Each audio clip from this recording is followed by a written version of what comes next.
Welcome to the Health and Wealth Podcast. This is a show dedicated to the pursuit of health and wealth without losing your health to attain that wealth. With this podcast, we're going to share stories and best practices of successful business owners who either sell health or have health as part of their business plan. You're going to get great marketing and strategic advice from proven, successful experts. We will also be sharing stories from successful entrepreneurs who lost their health on the road to wealth, what they learned, and how they do things differently now, both in business and in life. Let's welcome your host, businesswoman, personal trainer, and podcast queen, JJ Flazanes. Welcome, everyone, to today's show. I'm JJ Flazanes, your host and producer. Thank you for downloading today's episode. So today it is an explicit show because I'm going to use a word that's in someone's title of their podcast. Today's about how to get fucking real in business and in life. And today we have Lisa Cherney on the show. Lisa Cherney has been mentoring millionaire entrepreneurs for over 20 years. She's the host of the groundbreaking confession-based GFR, Get Fucking Real, podcast, and creator of the 12 GFR Commandments.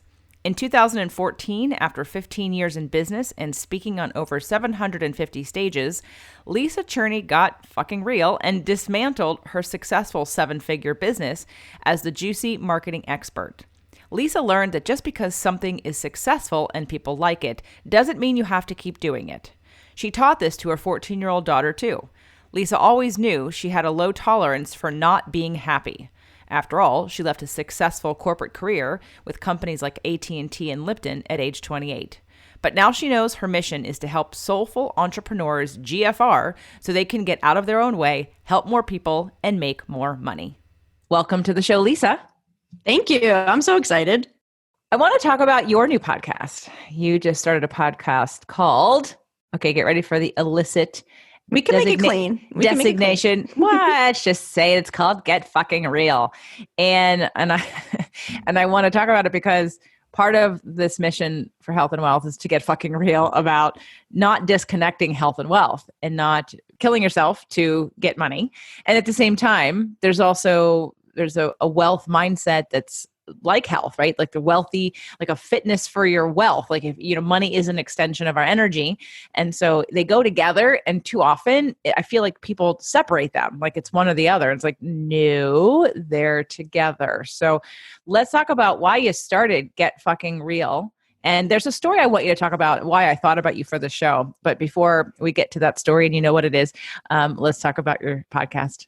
Well, after mentoring mission-driven folks, you know who you are, right? You're inspired to help people in a certain way, organizations in a certain way, and that's why you're an entrepreneur. If you are an entrepreneur, or even if you're not and have a job, if you are mission focused, what I found is that us mission. Now I'm going to put myself right in there. You too, JJ. We get in our own way and slow down the impact that we really want to have. And it's not because we don't have the most perfect marketing formula or sales process. It's because inherently we are growing and healing and up-leveling through our mission. And I decided after 2 years ago, after 18 years of really not having that be at the forefront, I decided, you know what? It's time. It's time. It's time to help people get real. I added the F because there's an urgency that's required, because we're the ones that are really going to heal the planet, make the biggest difference, transform people's lives. We're the ones, and it's just time for us to get out of our own way. It requires us to take a little look. We're slowing ourselves down. That is the intention of the GFR mission.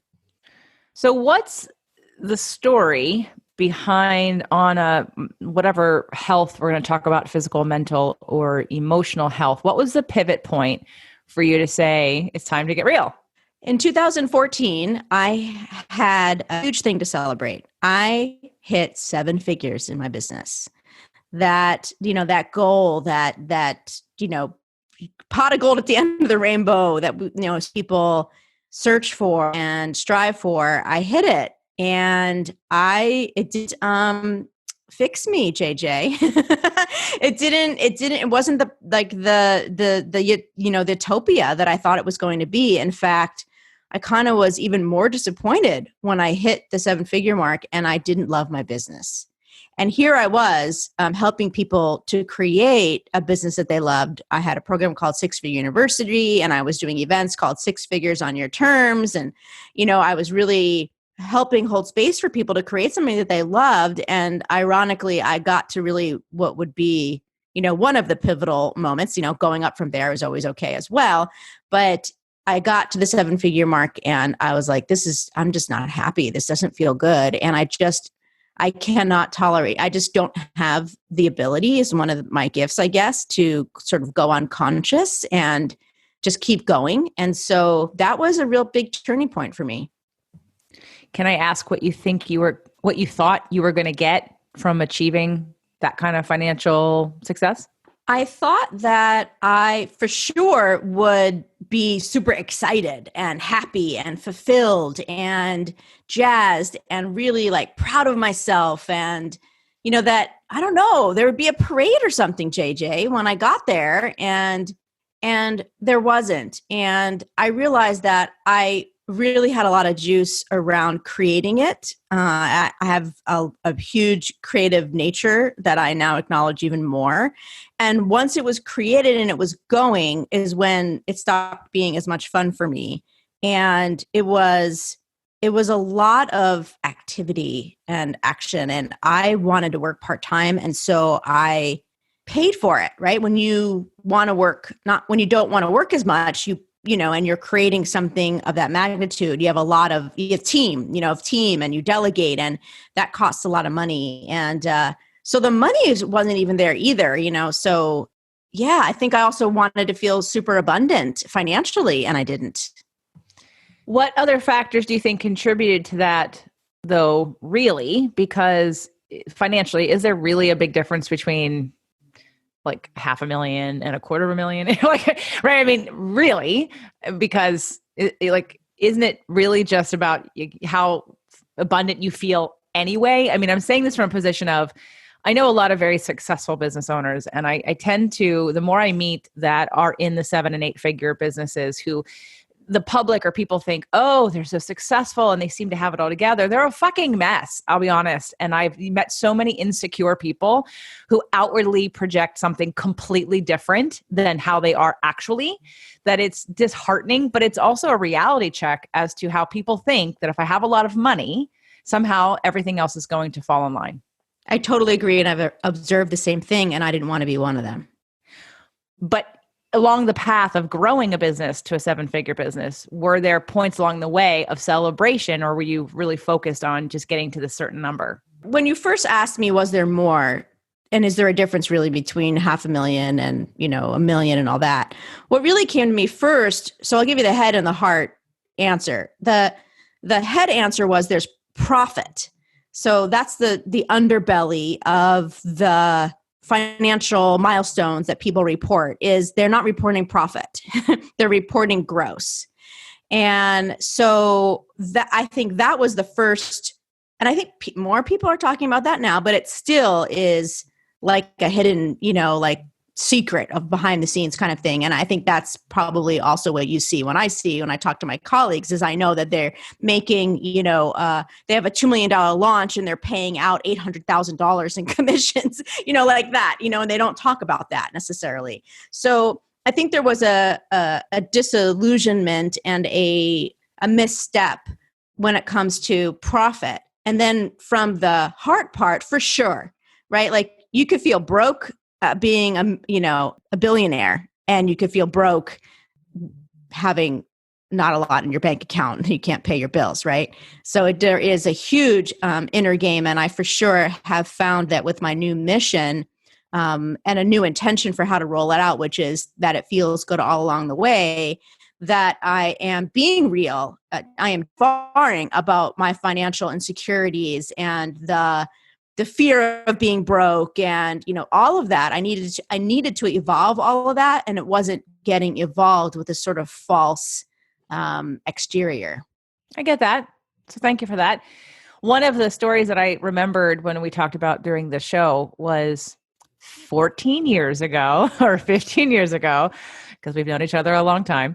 I remember a story about needing to be more specific, and you were helping entrepreneurs at the time make more money in less time because you wanted to raise your daughter, you wanted to raise your children, and you didn't want to work a 5-day or 6-day or entrepreneurial 7-day a week. You wanted to work part-time. And so if I think back to you in terms of a brand from that vantage point, I thought, well, that's very smart. And that's very congruent with wanting to do sort of the right thing and to honor all parts of you, which to me feels very balanced. Can we talk about from what happened from there till now, the journey that you went on, and what even got you to recognize or think about it in those terms? Obviously, you're a mom and you want to spend time with your children, but but a lot has to go into taking that leap and prioritizing and then executing.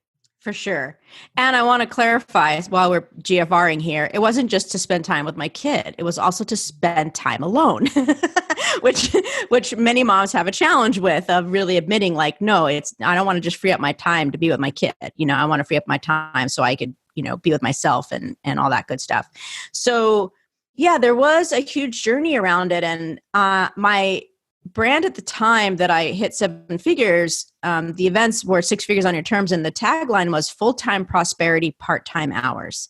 So I was all about really acknowledging creating the lifestyle, that you wanted. And so I was fiercely doing that. And that's where, the profit, it gets reduced, but it doesn't need to be that way. And I now know that.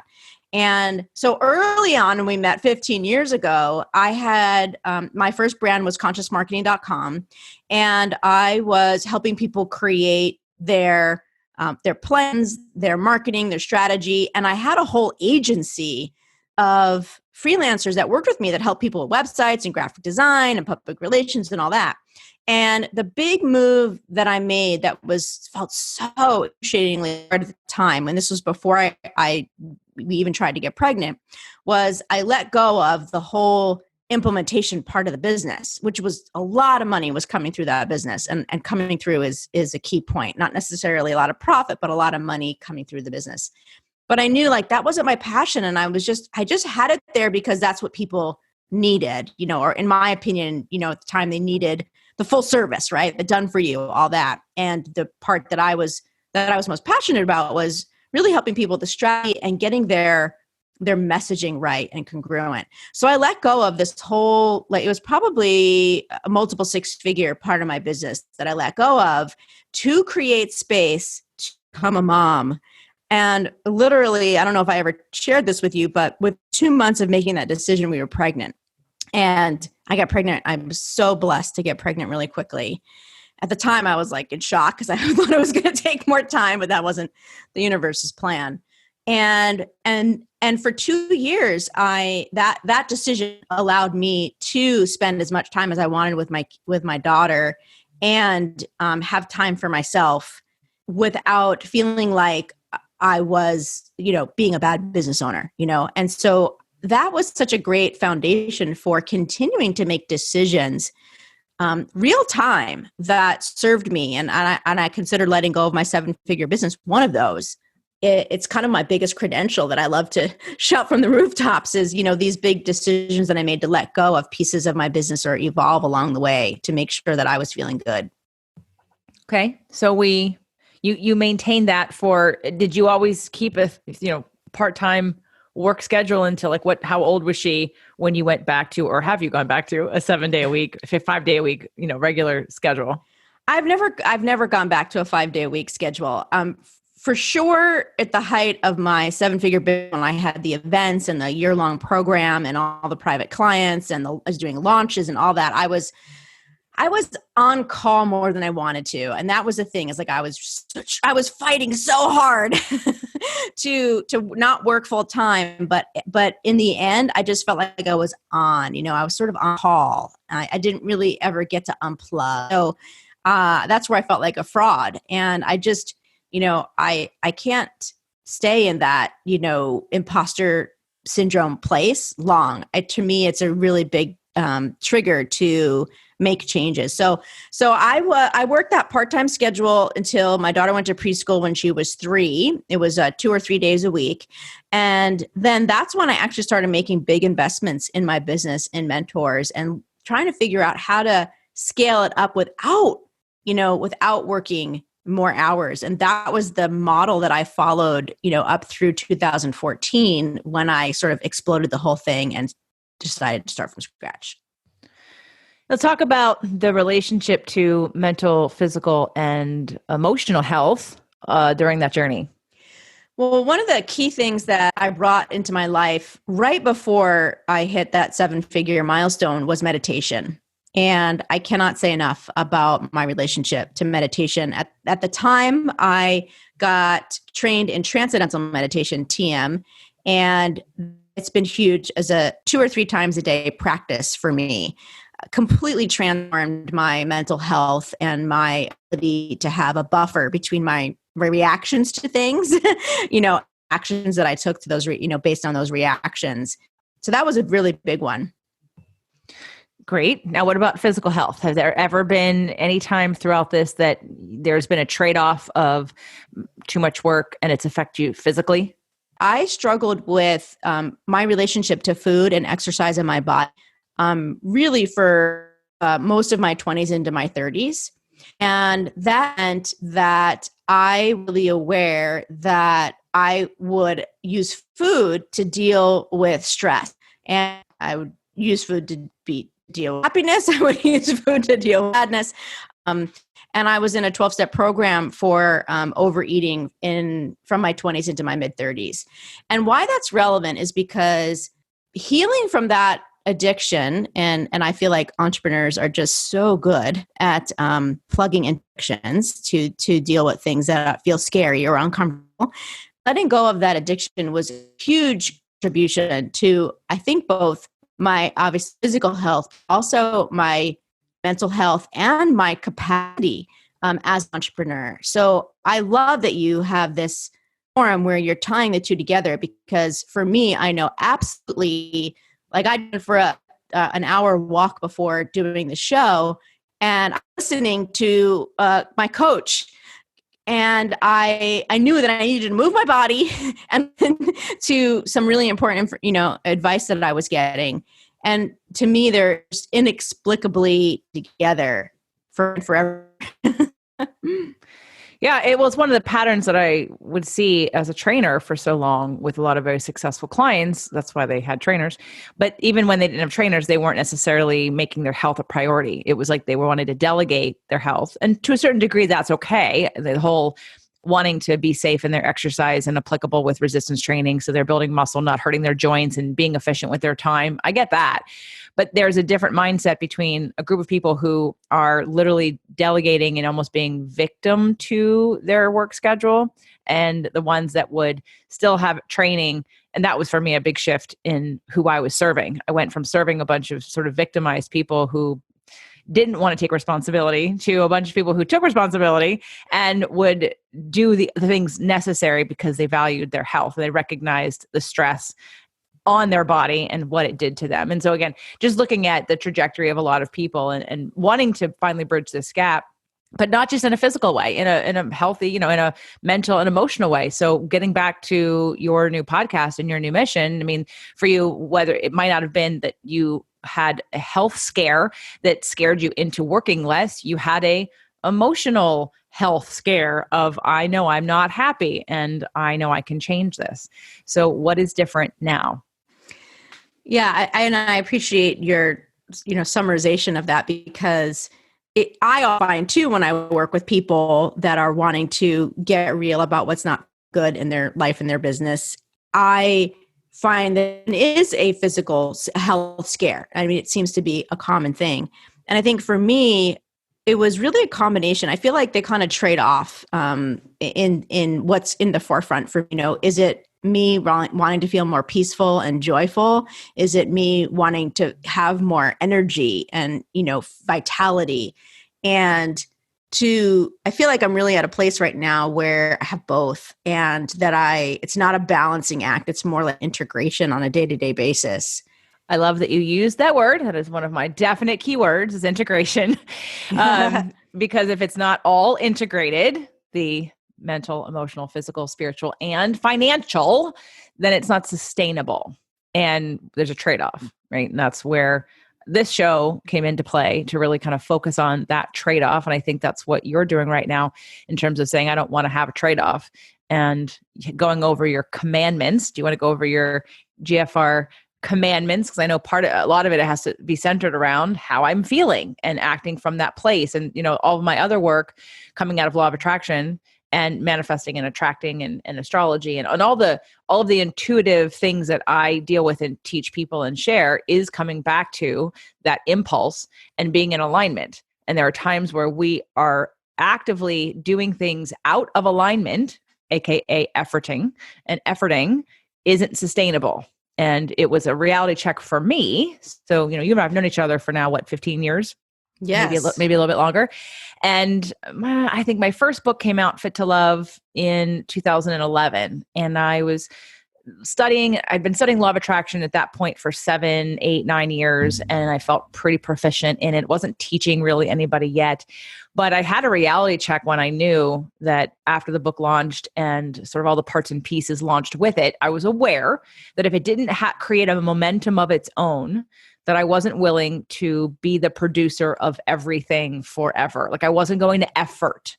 And it was actually something one of our shared coaches in the past said on an email once. It really kind of got to me, not in a good way, but in a way that made me say, okay, I'm going to stop listening to everyone else about everything else. And I'm going to follow my inner compass, and I'm going to actually live what I talk about, because it's in that moment that I realized I wasn't living what I talk about.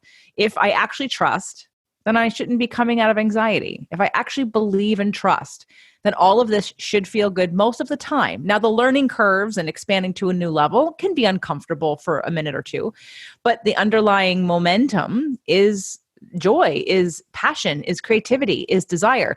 And it isn't anxiety. It isn't trying to get to the end so I feel better. It's the reality of knowing that whatever it is I think I want, I get to have right now. So I know that your current show and model and life and business are now coming from, correct me if I'm wrong, from the place of, if it doesn't feel good, I'm not doing it. Yes. And I recently had an argument with my cousin because he wanted me to show up for a family Zoom, and it didn't sound fun to me. And for him, that was selfish. So it was a really interesting conversation, because just in my worldview, yes, selfish is like awesome. I think we all need to be a little bit more selfish and really being mindful about, our yeses and our nos. And so it was really interesting to talk with him, because I surround myself with a lot of people that think like me. And it was fun to talk with him from a completely, really different world, and just see that there's such branching around needing to tolerate things that don't feel good. And you just need to suck it up, and you have obligations, and you do things for your family, and you could do it because it's right. And it was a really good reminder of how most people operate. Yes, absolutely. And when dealing with people who are of not like-minded, right? It's normally where a lot of people don't realize it's a projection of their own fears and their beliefs that are different than yours. And if we had to talk about the mission of GFR, for you, it's living in a zone of, I'm in alignment and I'm feeling good about this, and I make decisions based on that. For other people, is it just to inspire the same? It is. And you asked me to share about the GFR Commandments. And so this is what I want to share about them before we get into specifics. And that is, these came through to me when I was in deep inquiry about how do I help people.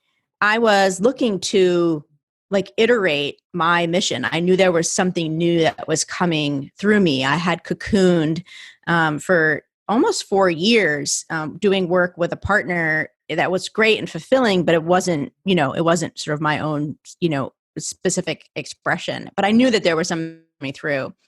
And when I was inquiring, okay, how do I help people? I realized that there was these sort of 12 excuses that I would come up against often when I was mentoring people. And I had the pleasure of mentoring people over long periods of time. So usually they would work with me for at least a year, if more. And they had made the investment. And so they were really sort of serious, and, it kind of created a visible, for them to really look at what was getting in their way. And so that's where these 12 things came from. It's this is the way the mission-driven entrepreneur would get in their way over and over and over again. every time I'm asked, what is the advice you want to give? How do people get? I just go to the commandments because that's where they came from. And so the mission for GFR is to help people, I guess as gently as possible while using the F word, because it's really activating in a fun way, is to inquire. Just inquire. If you're feeling stuck, and I love the word alignment, you use my favorite word, if you're feeling out of alignment, you're feeling stuck, something doesn't feel good, just inquire. Just take a look at the GFR commandments, and there's a question for each of them. I call them the confession questions. It just helps you inquire. So like number 1 is don't compromise, which I know, y'all, it's easier said than done. Don't compromise.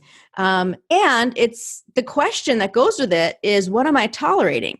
Which is just such a juicy question to ask. And any time, especially now, and looking at your whole life, your relationships, your business, your clients, your wardrobe, your partners, what am I tolerating? Just step 1, just like admitting, just getting real with yourself is so profoundly helpful.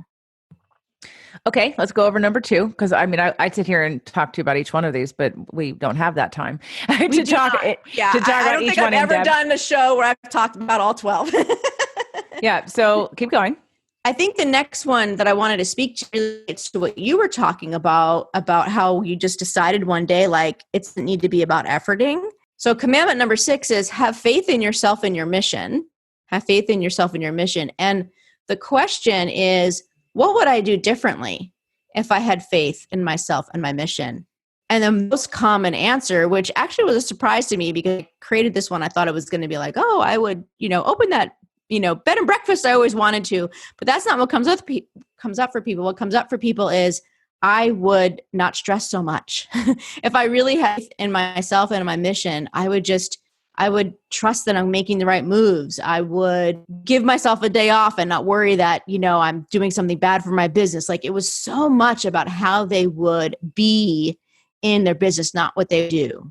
So I'm reading over these, and definitely I love how the evolution of the questions go and become a way to self-evaluate. What I also find interesting too, I'm sure working with people, like I'm thinking about my own clients or my own show or what I'm doing now, like when I was mentioning that whole efforting piece, I thought I was living it. Sometimes it takes that moment. And again, this is partly what this show is about. I used to have a show called The Turning Point. So it's something like that, where there's that moment in time where we have that conscious awareness that we didn't have 5 minutes prior. That, wow, I'm really not living this. Because if I was living this, I would feel differently. And so even though I could talk a good talk for a long time and I believed it and I knew it intellectually, but I wasn't living it. I wasn't integrating it, using the word that you use. I wasn't integrating it. I wasn't living it. I wasn't embodying it. It wasn't my complete awareness. And so I would be interested to see how using these commandments with someone in different stages of growth would change based on their new awareness of their evolution or something that they're now ready to learn. So, I started the show for a very different reason than I actually launched the show. I started the show as a way to write off ways to be with Doug while we were at conferences, because I thought there's a lot of people I can't interview because they talk about money, and my shows really aren't about money yet. And this show sat on the shelf for over a year, close to a year and a half, before I actually found its actual real mission and purpose. And it's because I was ready to step into the money game. Because, like you, for so long, have followed people, had coaches, been in masterminds. But there was always a disconnect for me about that authenticity, about that the imbalance of focus on wealth versus the other pillars. I would see someone who would be talking about money, and that's what happened when I decided to get clear. And I had that email that really sparked that question. Am I living what I believe? Because there are people who are kind of making fun of law of attraction, so to speak, because they wanted everyone to be in action, be in action. And I'm like, oh, just calm the fuck down. You don't need to be in action. Be in alignment and then take action from there. Don't just take action to take action. And I was tired of hearing it. I'm like, I'm done. But at the same time, I was doing it. And until you see like, oh shit, there's the mirror saying, yeah, but you're doing it too. I couldn't find myself I couldn't find where I fit into this whole money conversation, because so many people were doing it at the expense of their relationships, their health, integrity, being the same person. A lot of feedback I get sometimes is, you're the same person one-on-one as I am in front of the camera, as I am in front of 1,000 people. And that is important to me, because I believe it's being authentic. And I know a lot of people who see people and they're completely different when they come off the stage, or when they're not lecturing or putting themselves in, and that's what I was seeing. And that's what I didn't like. So talk to me about what I just said in terms of the evolution of working with somebody with these 12 commandments, and seeing and how you maybe focus on one at a time, or how you work with people with them, because at different stages of growth and evolution and consciousness, they probably need to focus on a different commandment. Yes. Yes. And I love what you shared about you clicking into, I need to work on the wealth piece, so now I'm ready to host the show, is actually the epicenter for how the mission-driven entrepreneur is getting in their own way. It's like every single commandment, the central piece of it is, where are you not fully living and embodying the very thing that you are here and you're meant to serve people on? And it's not to teach what you need to learn kind of, surface thing. It's like truly deep, deep healing, so that you can then serve better. So the commandment that really embodies what you're saying is, trust that your struggle serves your mission. So this is number 4. Trust that your struggle serves your mission, and not just a one-time thing. Like, my show is all about struggle with a purpose, and people really confess, the underbelly of how at one point people thought they were XYZ, and then my whole life, fell apart, and then I rebirthed, and, I'm doing this new thing. I mean, that's what every story is on my show. And trust that your struggle serves your mission is a day-to-day practice almost. And the inquiry question, the confession question is, how will what I learn from this struggle serve me and my clients? And furthermore, how have past struggles served me? And the integrity to this inquiry that's required is unwavering, in my opinion, if you really, really want to make the impact that you see that you're meant to make in the world. You must continue on a day-to-day basis to do your own work, to inquire what the purpose of that struggle is. And it doesn't mean that you're on Facebook Live the next day after, there's, the shit hits the fan in your life. It just means that you're always interested in looking to see what the purpose is. How is this part of my healing? How is this going to serve my clients? How does this serve my business? And when I get to work with people more closely, that is so much of what we're looking at. And people think, oh, it's a marketing problem, it's a selling problem, it's an offer problem, it's a whatever, strategy, system, blueprint, formula you have you have in your wheelhouse, or that you've invested in. And often it's not about that at all. It's about you just really having a commitment to deep inquiry about what you're experiencing is and how it's serving your mission. Yeah, I agree. I've been evolving through my show since I started it, and publicly in all kinds of ways, and not for show, not for show, not calculated. Not I'm going to do the script of, here's how you're going to like me, here's how you're going to connect with me, here's going to feel sorry for me, here's how I'm going to instill hope in you. I'm so over meeting people who are so calculated in their delivery about their story in the 5 minutes that tell me about yourself. Well, let me give you the 5-minute pitched story to evoke every emotion that I want to get out of you, so that I have your attention, and now you believe about me what I'm trying to project onto you. And it's like, okay, oh my God. So this is like, I started my show. I was listening to your episode with Michael Neely on PodQuest yesterday. And as you know, Michael is one of our best friends. And I was listening to the show and how he had started out with you, because he's doing podcast coaching. Doug and I are doing podcast coaching, and how he was instructing, not you, but just saying how he works with people to work backwards. And I know you said, well, I didn't do any of that. And I'm screaming at him as I'm listening, saying, no, you don't. Right. And of course, later he said, it's one way isn't for everybody. And because he knows better. And yes, correct. That is not the right way for what I believe, like what I'm hearing you say, mission-based entrepreneurs who come to the table wanting to serve, but wanting to serve from a place of we're all in this together, people, and don't think anyone's got it all figured out and that doesn't like growth stops. It doesn't. And so we're all at some different point in that evolution. And you're usually looking for someone who's slightly ahead of you, but they don't have to be eons ahead of you. But the fact that we're all on the trajectory, like we went over the Big Leap, Doug and I, in my Inner Circle podcast. It's a membership podcast that I have. And we did 4 different episodes to take apart the book. It was my second time reading it because I had Gay Hendricks on my other show.